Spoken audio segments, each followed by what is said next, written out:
श्रीनगर श्रीनगर श्रीनगर। हमारे जम्मू में इतने टूरिस्ट कब आएंगे? अब आएंगे, क्योंकि मोदी जी यहाँ के ऐतिहासिक स्थानों को इंटरनेशनल पहचान दिलाएंगे। मेट्रो और इंटरनेशनल एयरपोर्ट बनेगा, जम्मू बनेगा स्पेशल टूरिस्ट हब। सच में? हाँ, क्योंकि जहाँ भाजपा वहाँ विकास। शांति, स्थिरता और विकास, जम्मू कश्मीर को मोदी पर विश्वास।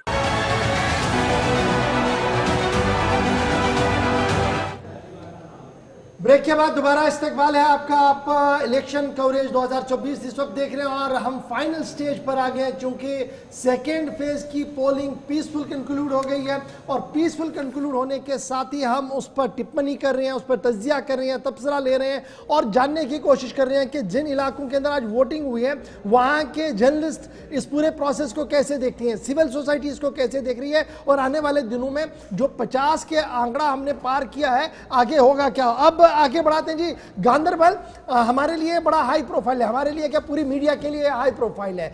गांधरबल जिले के अंदर 2 असेंबली सेगमेंट्स है। एक असेंबली सेगमेंट प्रॉपर गांधरबल है जहां से former chief minister Omar Abdullah मैदान में थे और कंगन एसटी सीट है जहां से मियां अल्ताफ अहमद लारवी साहब रिप्रेजेंट कर रहे थे, लेकिन आज उनके बेटे मियां मेहर साहब को मैदान में उतारा गया था। उनके मुकाबले में कैंडिडेट्स थे जहां उमर के मुकाबले में पीपल्स डेमोक्रेटिक पार्टी है, इंडिपेंडेंट कैंडिडेट्स है, वहीं मेहर के सामने भी पीपल्स डेमोक्रेटिक पार्टी एक बड़ी रुकावट है, कांग्रेस और दीगर जो पार्टियों के कैंडिडेट हैं वो भी सामने है। लेकिन इस बीच जब गांधरबल का तजिया तबसरा देखते हैं तो 50% से ज्यादा वोट 5 बजे तक हो चुका है। हतमी फिगर्स भी हमारे सामने आ चुकी है। ये above the mark, above the half of the mark ऊपर जाना ये एक पॉजिटिव ट्रेंड है और एक बदलाव की भी सीढ़ी माना जा रहा है। रशीद राहिल साहब मारूफ तजिया निगार, सहाफ़ी और एशियन मेल के एडिटर हमारे साथ ज्वाइन कर चुके हैं। बहुत बहुत शुक्रिया रशीद राहिल साहब ज्वाइन करने के लिए हमारे साथ। स्पेसिफिकली अगर मैं इस हॉट सीट की बात करूं, गांधरबल की बात करूं, जो हाई प्रोफाइल सीट बनी उमर के वहां जाने से और इशफाक उनके सामने है, पीडीपी का कैंडिडेट उनके सामने है और तकरीबन आधे दर्जन के करीब और ऐसे कैंडिडेट्स हैं जो नामी गिरामी कैंडिडेट्स हैं लेकिन मैदान में है। इसी तरीके से कंगन को देखें, मियां साहब के पीछे जाने के बाद उनके फर्जंद सामने आए हैं। अब इस पूरे आज के प्रोसेस को जो कंप्लीट हो गया है, पीसफुली हुआ है, कहीं पर भी कोई अनटूवर्ड इंसिडेंट नहीं है, अभी तक by and large all is well है। इस पूरे प्रोसेस को गांधरबल वाली डिस्ट्रिक्ट में कैसे देखा जाए और ये जो above the half of the mark हुआ है ये पॉजिटिव ट्रेंड है या ये रूटीन ट्रेंड है? गवर साहब, आपका सबसे पहले बहुत बहुत शुक्रिया कि आपने मुझे अपने इस चैनल पे वक्त दिया और मौका फराहम किया कि मैं आपके साथ अपनी एक्सपीरियंस और जो मैंने दिन भर देखा है उसको शेयर करूं। As far as district Ganderbal is concerned, वहाँ 2 सीटें हैं। एक जो गांधरबल हाई प्रोफाइल जहां एक्स सीएम उमर अब्दुल्ला लड़ रहे हैं और उनके मध्य मुकाबल साबिक एमएलए इशफाक जब्बार और पीडीपी के बशीर अहमद मीर जो कंगन हल्के से ताल्लुक रखते हैं, जिन्होंने एट लीस्ट मियां अल्ताफ से सिर्फ 1500 वोटों से उस वक्त हारा था जब 2014 में वो इलेक्शन लड़ रहे थे। आज बशीर अहमद मीर गांधरबल से लड़ रहा था, तो हमने कंगन और गांधरबल के मैक्सिमम पोलिंग स्टेशन पे जाके वहाँ वोटरान से बात की और वोटरों से उनका सुना कि वो क्या चाहते हैं। वोटरों का यही कहना था कि कहीं न कहीं उनमें नाराजगी पाई जाती थी इस बिना पे कि कभी भी हमें यहाँ अपना कैंडिडेट नहीं दिया गया है। तो मुझे ऐसा लग रहा है कि वहाँ कांटे की टक्कर है, तिकोनी मुकाबला गांधरबल में नजर आ रहा है। अब गेंद किसके पाले में जाएगी वो 8 अक्टूबर को ही पता चलेगा। आज हम ये कहेंगे कि उमर अब्दुल्ला के लिए केक वॉक गांधरबल नहीं है, डिस्पाइट द फैक्ट एक ट्रेडिशनल सीट नेशनल कॉन्फ्रेंस की रही है। शेख मोहम्मद अब्दुल्ला, फारूक अब्दुल्ला, उमर अब्दुल्ला यहाँ से रिप्रेजेंट कर चुके, इशफाक जब्बार नेशनल कॉन्फ्रेंस की टिकट पर यहाँ से रिप्रेजेंट करे, उसके बावजूद भी आज हवा बदली है, मुश्किलें आज भी हैं। बिल्कुल बिल्कुल हवा बदली है और मुश्किलें बहुत है, नेक टू नेक कंटेस्ट है और जो यंग वोटर्स है, यंग वोटर्स का मन कहीं न कहीं बदल चुका है और उनके जहन में कहीं न कहीं नई बातें आ रही हैं, वो एक नई तब्दीली चाहते हैं। बहरहाल मैं यही कहूँगा कि बहुत कुछ अच्छा हुआ, जो पोलिंग परसेंटेज हुआ है ये अच्छा खासा हुआ है कि जब पहले हम देखते थे गंगन और कंगन में पोलिंग होती थी अच्छी खासी, लेकिन गांधरबल टाउन में अक्सर व बेशतर बाइकाट होता था। लेकिन आज के इसके बिल्कुल बरकस हुआ। आज जब हम देखते हैं तो गांधरबल में भी अच्छी खासी पोलिंग हुई। As far as election commission of India is concerned, उनका जो आया था 5 बजे तक 50%, तो फिर 1 घंटा और भी था, एट लीस्ट नियर अबाउट 60% वहां वोटिंग होना। और सबसे अहम बात, मैंने कुछ ऐसे लोगों को वोट डालते हुए देखा है जो जमात इस्लामी के साबिक रुकन रहे हैं या जमात इस्लामी के साबिक जो मैं कहूँगा ओहदेदार रहे हैं, वो भी आज पोलिंग बूथों पे वोट डाल रहे थे। ये सबसे बड़ी बात है।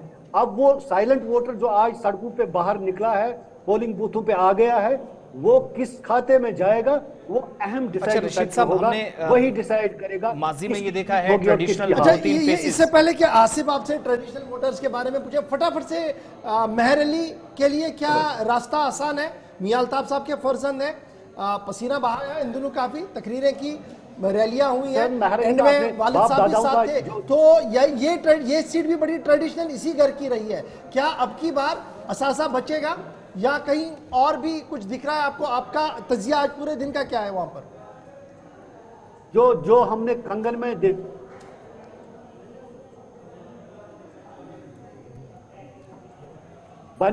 ज्यादा रहते हैं। रशीद साहब का ऑडियो ब्रेक हुआ है।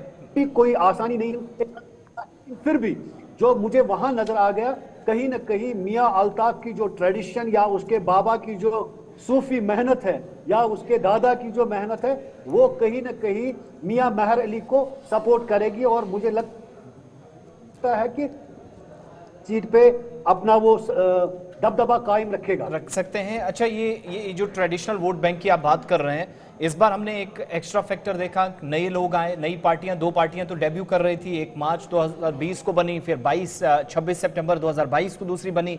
कैसर सुल्तान को मैदान में उतारा गया, अपनी पार्टी की तरफ से मुबश्शिर साहब को मैदान में उतारा गया, कुछ इंडिपेंडेंट कैंडिडेट्स, फिर जमात वाला फैक्टर, इंजीनियर रशीद का जाना, शेख आशिक का उतारना। वो जो ट्रेडिशनल वोट बैंक को ब्रेक करने की एक बार बार कहा जा रहा था, ये ओपिनियन बन रहा था कि वो होगा इस बार। वाकई में ऐसा कुछ है जो आप कह रहे हैं मन बदला है? मन इस हिसाब से बदला है कि रिवायती जमातों का एक ऑप्शन या ऑल्टरनेट ढूंढने की कोशिश हो सकती है? या गांधरबल में उसका कहीं हमें ग्राउंड पे फैक्टर नहीं देखा। लेकिन एक बात सही है कि जो गुलाम नबी आजाद की DAPA का वो उम्मीदवार है कैसर, उनका एक अच्छा खासा वोट बैंक है जो लोकल वहां है। उनसे हमने बात की तो उनका यही कहना था कि ये हमारा हमसाया और यंग आदमी है, हमारे लिए बहुत कुछ काम किया भी है और करेगा भी आगे। राशिद जी, तो इसी तरह से जब हम बारामूला के अंदर उमर अब्दुल्ला इंजीनियर राशिद से चुनाव हार गए, लेकिन अगर हम गांधरबल की तरफ आते हैं तो यहाँ पर नेशनल कॉन्फ्रेंस कांग्रेस का गठबंधन तो हुआ, लेकिन जिस तरह से अवामी इत्तेहाद पार्टी की तरफ से भी शेख आशिक जो है वो मैदान में है, क्या वहां से कोई नुकसान हो सकता है? क्योंकि बारामूला में तो ज्यादातर नुकसान देखा गया था। मैडम, जहां तक शेख आशिक का ताल्लुक है, मुझे नहीं लगता है शेख आशिक ग्राउंड पे इतना ज्यादा नुकसान करेगा, क्योंकि he is not basically local, वो बाहर से आए हैं, वहां अब रिहाइश कर रहा है।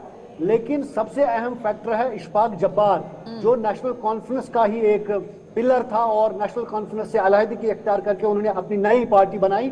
वो नेशनल कॉन्फ्रेंस के लिए सबसे बड़ा डैमेज है। और इसके अलावा जो कांग्रेस के डिस्ट्रिक्ट प्रेसिडेंट फारूक साहिल साहब थे, जिन्होंने वहां पहले इलेक्शन में बहुत अच्छा काम किया था, जो पार्लिमानी इलेक्शन हुआ था, तो आज वो अलग से इंडिपेंडेंट इलेक्शन लड़ रहा है, तो वो भी एक डैमेज कर सकता है इस इत्तेहाद। ठीक है रशीद राही साहब, बहुत बहुत शुक्रिया वक्त देने के लिए, प्रोग्राम में ज्वाइन करने के लिए और अपना ओपिनियन देने के लिए। सेकंड फेज खत्म हो चुका है और सेकंड फेज में जो पोल परसेंटेज है वो भी साथ साथ आप देख रहे हैं। 2 और खास मेहमान, अब जरा सेंट्रल कश्मीर से शिफ्ट हम इशफाक पीर पंचाल की तरफ हो जाएं। 2 खास शख्सियात हमारे साथ हैं, आरिफ कुरैशी हैं, सहाफ़ी हैं, तज्ज़ियाकार हैं, हमें ज्वाइन किए हैं, वरिष्ठ पत्रकार आप हैं। प्रदीप खन्ना साहब भी हैं। जम्मू कश्मीर के अंदर पर्टिकुलरली पीर पंचाल बेल्ट के अंदर जो कुछ हमने बदलते हुए पिछले 4-5 सालों में देखा, जिस किस्म की लड़ाई रही, उस पर भी लगातार इनकी नजर रही। आरिफ साहब, पहले तो आपसे शुरुआत करेंगे। राजौरी के अंदर पूरे दिन बाकी एरियाज के मुकाबले 70% के आसपास या इससे ऊपर भी हम देखेंगे, कल शाम या परसों तक ECI का और भी डेटा बताएगा, पोल परसेंटेज चला जाएगा। किस तरीके से ओवरऑल दिन को आप कंक्लूड करेंगे और उन इलाकों को एनालाइज करेंगे जहां पर हमने डिलिमिटेशन के बाद जियोग्राफियाई एतबार से भी, जियोग्राफिकली भी एरियाज को चेंज होते देखा और वोट बैंक दाएं से बाएं, लेफ्ट राइट बहुत ज्यादा गया? देखिए, पहले तो आपका शुक्रिया। जोड़ी डिस्ट्रिक्ट की ऑलमोस्ट जितनी भी कंस्टिट्यूंसी है उनका एरिया जो है वो टीम के बाद चयन किया गया है। उसमें कोई भी कंस्टिट्यूंसी ऐसी नहीं जिसका एरिया चयन न किया गया हो, और उसमें हर एक कंस्टिट्यूंसी का एरिया तोड़ के दूसरी का एरिया लगाया गया है। और आज इक्का दुक्का वाक़ा देख नॉर्मल इलेक्शन रहा है, इक्का दुक्का वाक़ा जहाँ पे थोड़ी सी लोगों में करप्शन हुई, नॉर्मली हुई, बट अगर आप देखें तो पीसफुल इलेक्शन हुआ। और परसेंटेज आपने खुद ही बता दी है कि मोर देन 70% अभी तक जो है वो आंकड़े 68-69 आ रहे हैं, लेकिन ये 72 या 75 तक जाने का हमें ये उम्मीद है कि जाएंगे जी। और ओवरऑल आप देखेंगे तो इस डिस्ट्रिक्ट में 5 कंस्टिट्यूंसी हैं, जिसमें जो है वो पीपीआर डाल के देखेंगे तो वो 8 है, तो डिस्ट्रिक्ट जोड़ी की वो 5। आरिफ जी, अगर हम नौशहरा सीट को लेकर बात करें, रविंदर रैना, सुरेंद्र चौधरी और उनके साथ साथ एडवोकेट हक नवाज चौधरी भी मैदान पे हैं। 2014 में रविंदर रैना जीत कर आ गए थे 9,503 वोटों से, लेकिन अब का समीकरण क्या देख रहे हैं आप वहां पर? देखिए, अभी तक तो आज का समीकरण है वहाँ नौशहरा कंस्टिट्यूंसी से, तो नौशहरा कंस्टिट्यूंसी में डायरेक्ट फाइट जो है अलायंस कैंडिडेट की और बीजेपी की है। जो अब्दुल्ला जो पीडीपी के उम्मीदवार हैं वो 1,000, 2,000 या 3,000 वोट तक भी जाएंगे, लेकिन डायरेक्ट कॉन्टेस्ट जो है वो अलायंस के कैंडिडेट और बीजेपी के बीच में है।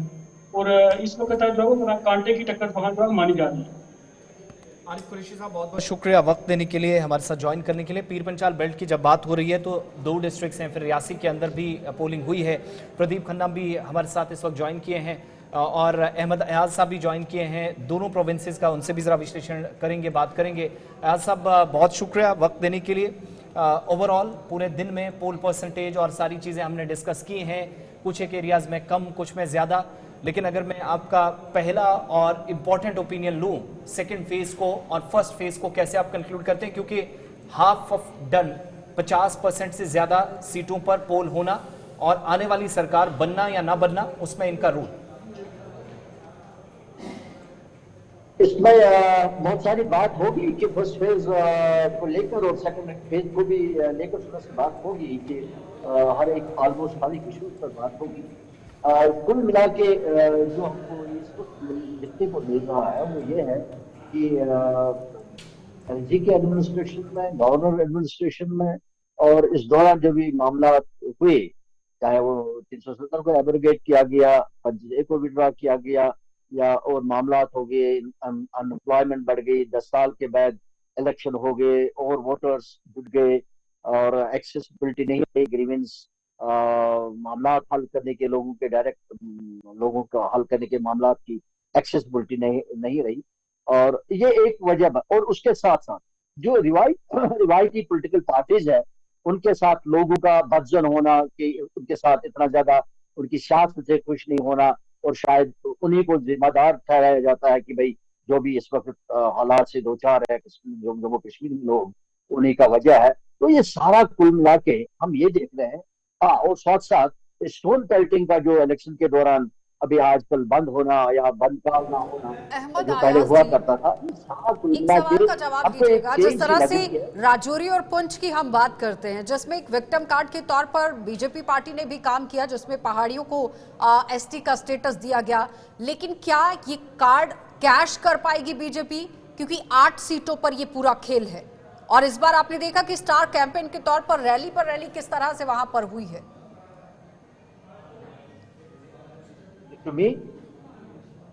आवाज आ रही है?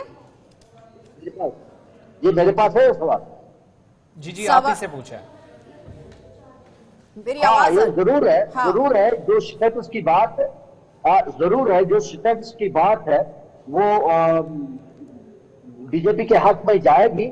अब ये डिपेंड करता है, हालांकि ओवरऑल माहौल जो है जम्मू में ठीक है, और पहाड़ी इलाकों में ये जो रिजर्वेशन देने से उनका बन जाएगा, एक फैक्टर बन जाएगा उनको वोट देने का, बीजेपी को साथ देने का। कश्मीर में नहीं रहेगा, वो क्लियर है।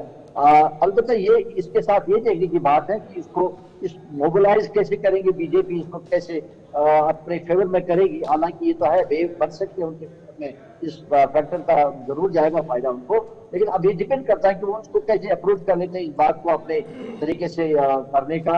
ऐसा ना हो कि जैसे 370 से लोग नाराज भी है मैक्सिमम, तो वो कहेंगे कि खुद ही गिनेंगे। बड़ा इंपॉर्टेंट एक फैक्टर है, तो जब हम जम्मू प्रोविंस को देखते हैं, कश्मीर प्रोविंस को देखते हैं, फिर जब मैं कश्मीर प्रोविंस में श्रीनगर शहर को देखता हूं जहां आज वोटिंग कंप्लीट हुई है और अल्लाह के फजल से बिना किसी रुकावट के पूरी वोटिंग प्रोसेस हुई, लोग बाहर आए, जितने भी बाहर आए, पुरअमन सारा कुछ चला और पुरअमन ही ये सारा कुछ हुआ है। As compare to Poonch Rajouri हमारी पोल परसेंटेज हमेशा कम रहती है। और फिर मैं जब इसको जम्मू प्रोविंस के जम्मू शहर के साथ भी कभी मुकाबला करता हूं तो मुझे लगता है कि सोच में काफ़ी ज़्यादा फर्क है। ये जो शहर की आबादी वोट डालने से थोड़ा सा दूर रहती है, इसकी बुनियादी वजह क्या हो सकती है? एक वजह शायद अभी तो कोई खास वजह नजर नहीं आ रही जहां तक रूरल और अर्बन का मसला है। एक वजह ये लग रहा है कि रूरल में अभी भी वो जो पॉलिटिकल का वो जो गहमा गहमी, उनको वो जो माहौल मिला बहुत टाइम के बाद, वो तो रहेगा ही रहेगा।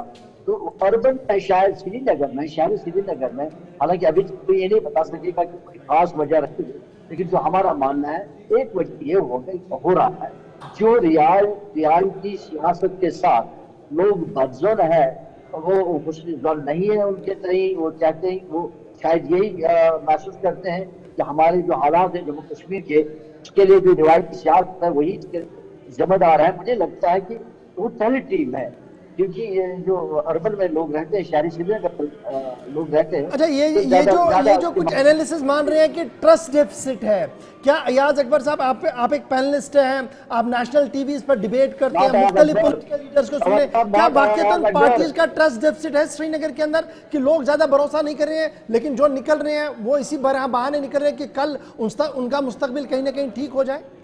सही बात है। ये एक वजह माना जाता है क्योंकि श्रीनगर में लोग ज्यादा लोगों जो गांव में लोग रहते हैं उनसे ज्यादा सोचने वाले, ज्यादा सोचते कि इन मामले में, और वो भी आम आंख करके ज्यादा बाहर नहीं आएंगे वोट डालने के लिए, ये भी है। तो इसलिए शायद एक वजह ये भी बन रहा है कि उनको पता है कि शायद उनको वोट डालना ना डालना एक ही बात है, कोई खास फायदा होने वाला नहीं है। जो हम आज तक वोट डालते आए और नतीजा क्या निकला क्या लगता है, वो एक वजह मुझे लग रहा है शहरी श्रीनगर। तो मुझे नहीं लग रहा कि जहाँ हालियार की इतनी अच्छी कॉन्स्टिट्यूंसी पार्टिसिपेट करती थी लोग वोटिंग में, आज उसमें भी कमी दिख रही है और हबकदल में बिल्कुल परसेंटेज कम नजर आ रहे हैं। मुझे लगता है कि वही एक वजह है कि लोग शायद बदजन है और वो महसूस करते हैं कि जब तक कोई बदलाव ना हो, क्योंकि अभी बदलाव का नहीं बन रहा है कोई ऐसा ना हो। 900 से ज्यादा कैंडिडेट्स जम्मू कश्मीर के अंदर जो तीनों फेसेस में हैं, इंडिपेंडेंट कैंडिडेट्स के रोल को आप कैसे इस बार देख रहे हैं? कुछ नई पार्टियां भी हैं, कुछ का डेब्यू है, कुछ लीड से। ऑडियो कट गया जी। ठीक है, नहीं ठीक है, मगर मेरे दो महत्वपूर्ण सवाल हैं, क्योंकि लगातार शुरुआत से कहा जा रहा है कि 24 सीटें पहले फेज में थी, दूसरी सीट में 26 सीटें थी, टोटल 50 सीटें हो गई, यानी कि ऑलमोस्ट आधा चुनाव निपट चुका है। अदर स्टेट्स में हम जब देखते हैं तो आधी सीटें इशारा कर देती हैं कि सत्ता परिवर्तन हो रहा है या नहीं हो रहा है। यहां पर 10 साल बाद चुनाव हो रहा है, कुछ सीटें तो ऐसी हैं जो पहली बार एस्टैब्लिश की गई हैं, तो क्या वो नैरेटिव हम यहां पर ला सकते हैं? दूसरा महत्वपूर्ण सवाल यहां पर यह भी निकलकर सामने आता है कि जब पॉलिटिकल पार्टीज पहली बार डेब्यू कर रही होती हैं तो वो सियासी समीकरणों को कितना बदल देते हैं?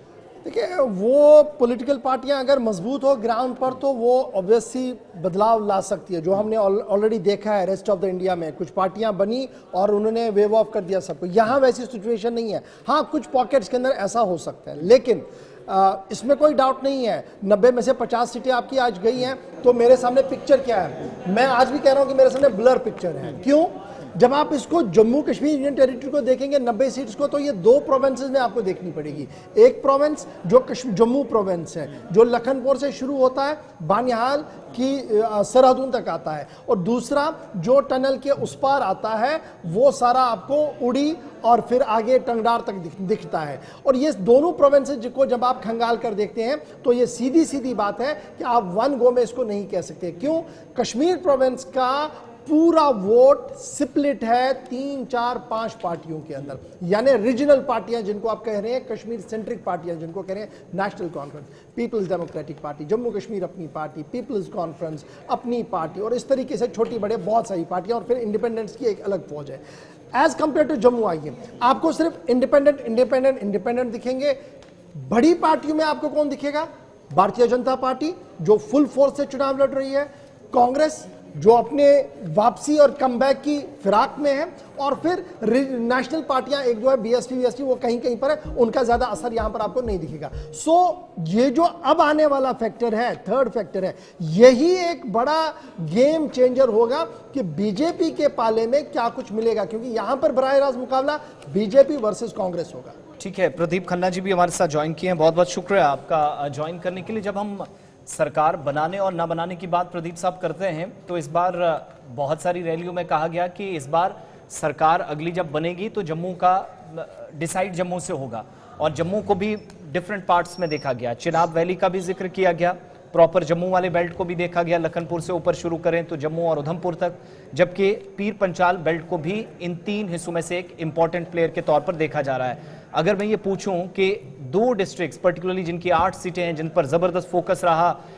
दिल्ली से स्टार कैंपेनर्स दोनों पार्टियों ने उतारे, उन जगहों पर गए जहां शायद सोचा भी नहीं जा सकता था पहाड़ी सिलसिले के अंदर। लेकिन जब हम रिजल्ट्स की तरफ जाएंगे और आज दिन जो कुछ आपने देखा, जरा खुद वो बताइएगा कि वो किस तरफ इशारा कर रहा है, जो हम एक्सपेक्ट कर रहे हैं या जो पार्टियां एक्सपेक्ट कर रही हैं कि सरकार इस तरफ से बनेगी, लेफ्ट हैंड आपकी बहुत कुछ होने वाला है। वाकई में ऐसा कुछ हो रहा पीर पंचाल बेल्ट से? देखिए, आपने एक पैनलिस्ट से सवाल किया था कि जो एसटी स्टेटस मिला है उसको ये किस तरीके से प्रोजेक्ट कर पाए हैं या एनकैश कर पाए हैं, इनके जो लीडरान थे वो किस तरीके से इस चीज़ का इन्होंने फ़ायदा उठाया। तो मैं आपको बता दूं, ऐसा नहीं हुआ है। ये लोग नहीं पहुंचा सके हैं उस चीज़ को, और ख़ास तौर पर कुछ ऐसा एलिमेंट था आपका बीजेपी का कि कुछ लोग इसमें से मतलब कुछ अनॉयड एलिमेंट ऐसा था जो बिल्कुल साइलेंट हो गया, और जिसने वो बात जो दिल्ली कहना चाहती थी वो बात वहां तक नहीं पहुंची। और आपने कहा स्टार कैंपेनर, वो तो आए आधे घंटे के लिए स्पीच करके चले गए। तो यहाँ हम देखें कि मेजॉरिटी हमारी जो अक्सरियती तबका है हमारा, जो आप समझते हैं वो क्या है, और हिंदुस्तान में जो वाकयात हो रहे हैं उसका सीधा असर मैं आपको बता दूं आसिफ साहब के पुंछ डिस्ट्रिक्ट पर पड़ रहा है। ये बड़ा सेंसिटिव और बड़ा वल्नरेबल डिस्ट्रिक्ट है। उसको लेकर के मैं आपको ये भी बता दूं कि जो कैंपेन चली है और उसके बाद जो कैंपेन बंद हुई है, 48 घंटे जो गुजरे हैं, ये जो 2 रातें गुजरी हैं, इन रातों में काफी तब्दीली और काफी चेंज हुई है। लिहाजा कोई इस पर कोई दावा नहीं कर सकता, और बड़े अनएक्सपेक्टेड से जो है रिजल्ट्स। लेकिन पिछले 70 सालों से जो काम नहीं हुआ था प्रदीप खन्ना जी, वो भारतीय जनता पार्टी ने कर कर दिखाया है, इसमें कोई दोराय नहीं है। वाल्मीकि समाज की बात करें, गोरखा समाज की बात करें, और यहाँ पर आप देखिए जिस तरह से लोगों की राइट को लेकर बात हो रही थी, महिलाओं के हकों को लेकर बात हो रही थी, पहाड़ियों की एसटी स्टेटस को लेकर बात हो रही थी। वो कह रहे हैं कि पिछले 70 सालों से हम वेट कर रहे थे, और आज अगर जिस पार्टी ने हमारे लिए काम किया है तो उसे हम चुनकर सामने लाएंगे। साफ तौर पर लोग सामने आए हैं, प्रेस कॉन्फ्रेंस उनकी तरफ से की गई, और आप कह रहे हैं कि कुछ पता ही नहीं चल पा रहा है। और अगर हम 26 सीटों को लेकर देखें, क्योंकि जब अब 26 सीटों की बात करते हैं जिन पर आज चुनाव हुआ है, 2014 का जो समीकरण बना था, जो रिजल्ट सामने आया था, जिसमें नेशनल कॉन्फ्रेंस पार्टी के पास 8 सीटें गई थी, इंडियन नेशनल कांग्रेस की तरफ यहाँ 2 सीटें गई थी, पीडीपी 7 सीटें कैश कर गई, बीजेपी 3 सीटों पर चली गई, और कुल मिलाकर 9 सीटें जो इस बार नई ऐड ऑन हुई हैं, जिसमें सेंट्रल शालटेंग आ जाता है, लाल चौक आ जाता है, थन्ना मंडी आ जाता है यहाँ पर, उसके साथ साथ बुद्धल है, वैष्णो देवी है, कालाकोट सुंदरबनी इलाका है। वो जो बात आप कर रही है वो बिल्कुल ठीक है। जो डेवलपमेंट हुई है उससे भी हम इनकार नहीं कर सकते थी, जो आपको एसटी मिला उससे भी इनकार। लेकिन हिंदुस्तान में क्या हो रहा है देखिए ना, आपके हिमाचल में क्या हो रहा है, मुंबई में कल क्या हो गया। अच्छा, इस तरीके से कुछ जो आपके यूपी में क्या हो रहा है, देखिए सोशल मीडिया का जमाना है। यूपी वालों को बाद में पता चलता है कि यूपी में बुलडोजर कहां चला, पुंछ वालों को पहले जम्मू कश्मीर का वोटर नेशनल पॉलिटिक्स को ध्यान में रखते हुए वोट करता है? क्या ये फैक्ट है या ये सिर्फ टीवी डिबेट्स की बात है? जबकि ग्राउंड रियलिटी एंटायरली डिफरेंट है। आज जब हम एंटायरली एक्सक्लूसिव लोगों से बात करें, वो तीन चीजें मांग रहे हैं, बिजली, पानी, सड़क, रोजगार। ये वो मुद्दे हैं जिनको लेकर हम आना चाहते हैं वोट करने के लिए। हम इसलिए वोट कर रहे हैं क्योंकि हम ब्यूरोक्रेटिक अप्रोच से थोड़ा सा तंग है, हम इसको चेंज करना चाहते हैं। हम चाहते हैं कि इलेक्टेड रिप्रेजेंटेशन हो, जहां पर हम जाएं, जिसका हाथ हम पकड़े, वो हमारा काम करें। आप हमें कहीं और दिखा रहे हैं, लोग कुछ और बता रहे हैं। क्या ये मजबूरियां हैं या वाकईतन यही चीजें हैं? नहीं, ये जज्बाती मुद्दा है सर, ये जज्बाती मुद्दा है। मैं आपको बता रहा हूँ, मैं आपको पुंछ डिस्ट्रिक्ट की बात कर रहा हूँ। यहाँ पर लोकल वीडियोस चल गए हैं रात को, मैं वो नहीं आपको खुल करके बताना चाहता, वो भूल गए हैं। बिजली पानी की कोई बात नहीं है। देखो जज्बात जो हैं, चाहे वो किस किस्म के, वो समाजी जज्बात हैं, वो सियासी जज्बात है या मजहबी जज्बात हैं, उसको लेकर के लोग जो हैं वो खुश नहीं।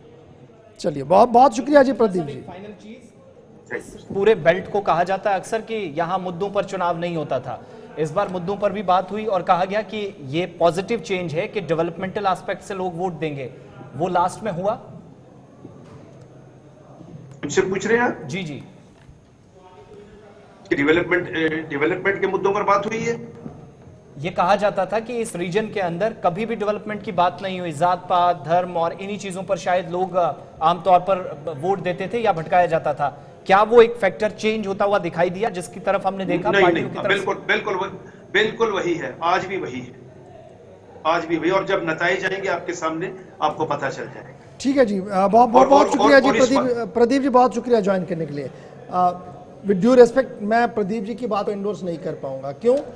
मैंने रिग्रेसली कैंपेन देखा है और आज भी हमने कंटिन्यूसली लोगों से बात की है, नौजवानों से बात की है। हमारे रिपोर्टर्स अक्रॉस द स्टेट लगे थे सुबह से, जो पूछ रहे थे लोगों से, माओं से, बहनों से कि आप वोट करने किस लिए। उन्हें किसी ने ये नहीं कहा कि मेरा नेशनल इंटरेस्ट है जी, उत्तर प्रदेश, उत्तराखंड, झारखंड, हिमाचल में कोई हुआ तो मैं इसलिए वोट कर रही हूँ। उनका मुद्दा है कि मेरा नौजवान है जो घर बैठा है, मेरे इश्यूज है सड़क के, मेरे इश्यूज है डेवलपमेंट के। नो डाउट कुछ चीजें हुई हैं, लेकिन हमारी एक्सपेक्टेशन बियॉन्ड दैट है, इसलिए हम बाहर आ रहे हैं। ये तो खुलकर बात है, लेकिन मुझे नहीं समझ आ रही है कि पैनलिस्ट जो है वो किस तरीके से ये पूरा माहौल बनाते हैं। लेकिन कुछ वीडियोस ऐसी भी आई थी जिसमें इशफाक खुलकर लोगों ने सामने आकर वोट को लेकर बात कही कि 70 सालों से जो काम नहीं हुआ और जिसने काम किया हम उसके साथ जाएंगे। ये हिस्ट्री में पहली बार हुआ था, चाहे वो राजौरी पुंछ को लेकर हम बात करें, लेकिन पूरे जम्मू कश्मीर के अंदर ऐसा पहले नहीं हुआ था। इरफान फाजिल हमारे साथ जुड़ गए। शुरुआत श्रीनगर से करते हैं। इरफान साहब, शाम होते होते जो हमने आंकड़े देखे कि बाकी एरियाज के मुकाबले श्रीनगर के अंदर पोल परसेंटेज कम रही, क्या दिन में महसूस अब कर पाए? लैक ऑफ इंटरेस्ट वाकई थी, ये जो पॉइंट कहा जा रहा है, जिस नुक्ते को राइज किया जा रहा है, और अगर ऐसा था तो अर्बन एरियाज के अंदर ये बड़ी हैरानी वाली बात है। देखिए आसिफ साहब, जहां तक हमने सुबह ग्राउंड जीरो से देखा, since from morning 7 o'clock we have started, उसके बाद हमने देखा कि जिस तरीके से वोटिंग के मामला जुड़े, तो सबसे पहले हम पहुंचे हजरत बल, और हजरत बल के अलग अलग इलाकों में हमने देखा कि लोग घरों से धीरे धीरे करके बाहर आ रहे थे और वोट कास्ट कर रहे थे, यानी लंबी लंबी कतारें नहीं दिखाई दे रही थी। मगर दिन जितना धीरे धीरे आगे बढ़ा, उसके साथ साथ लोगों की कतारें भी दिखने लगी। और पोल परसेंटेज लेकर अगर मैं बात करूं तो जितने भी वहां पर पोलिंग स्टेशन लगाए गए थे, तो वहां पर बाद में वोटिंग के मामला अच्छे खासे दिखाई दिए। क्योंकि इस बारी हमने देखा कि जब हमने कुछ वोटर्स से बात की, उनका मानना था कि ये जनरल इलेक्शंस जो है तकरीबन असेंबली इलेक्शन 10 साल के बाद हो रहे हैं और एक अच्छा मौका मिल रहा है, जमहूरियत के हवाले से एक अच्छा मौका मिल रहा है, एक अच्छे सरकार को चुनना और ख़ासतौर पर अपने नुमाइंदे को चुनना जो उनकी बात कल आगे बढ़ा सकता है। क्योंकि ओवरऑल अगर हम देखेंगे बुनियादी सहूलियात या कुछ ऐसे मसाइल हैं जिन पर उनके काफ़ी ज़्यादा उम्मीदें हैं, ख़ासतौर पर अनएम्प्लॉयमेंट रीजंस है, या कह सकते हैं कि बेरोज़गारी के साथ साथ जो बाकी सोशल मामलात है, बिजली, पानी वगैरह, इनके मामला जो है ये चाहते हैं कि उनके नुमाइंदे इसको रिप्रेजेंट करें। मगर कहीं ना कहीं ये भी हम देख सकते हैं कि ओवरऑल जो परसेंटेज श्रीनगर की रही है वो लोवेस्ट है, जो एक्सपेक्टेशंस की गई। एक चीज आपसे जानना चाहूंगा, अभी एक पैनलिस्ट हमारे साथ है, वो ये बता रहे थे अब की बार लोग जब वोट करते हैं वो दिल्ली, यूपी, हरियाणा, महाराष्ट्र, बंगाल, इन सभी मामलों को देखते हुए वोट करें। क्या वाकई शहरी श्रीनगर का वोटर ये देख रहा है कि यूके में क्या हुआ, एमपी में क्या हुआ, दिल्ली में क्या हुआ, तब जाकर मैं अपना वोट करूंगा, या उसके अपने मसाइल है?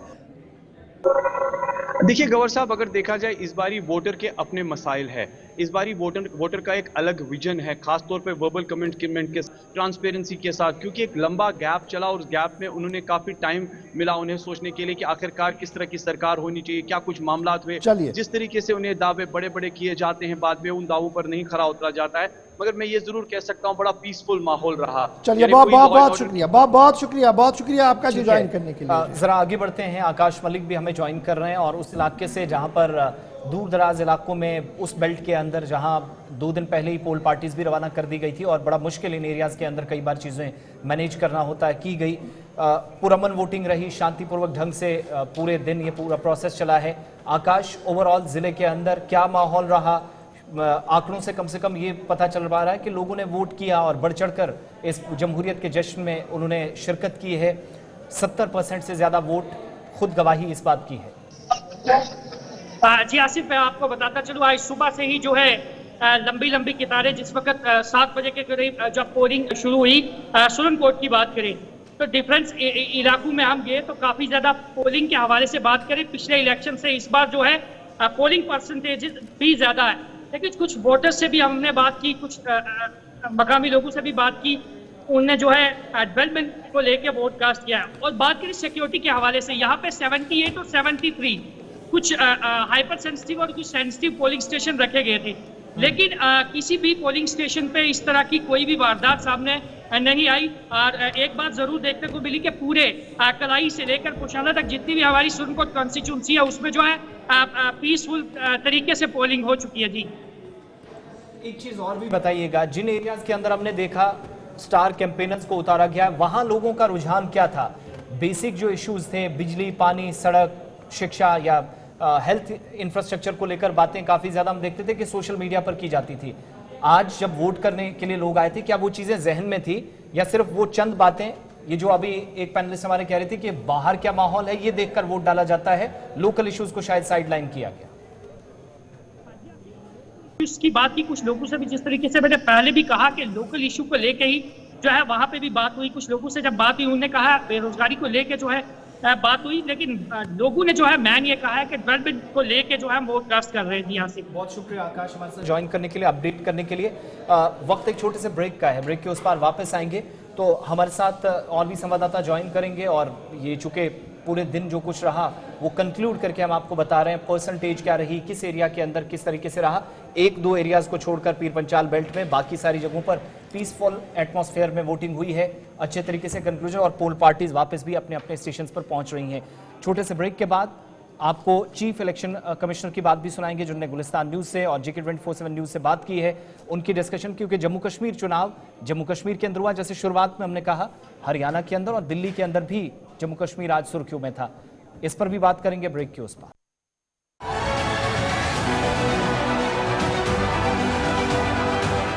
नमस्कार, ये जम्मू टीवी है और आज हम बात करेंगे डोडा के दिवाकर जी से। तो महाराज, चुनावी मौसम में क्या इरादा? आज जम्मू में गोली धमाके नहीं, प्यार की बोली और नए मौके हैं जो इतने साल नहीं हो पाया, मोदी जी कर रहे हैं। शांति, स्थिरता और विकास, जम्मू कश्मीर को मोदी पर विश्वास। कमल का बटन दबाएं, भाजपा की सरकार बनाएं।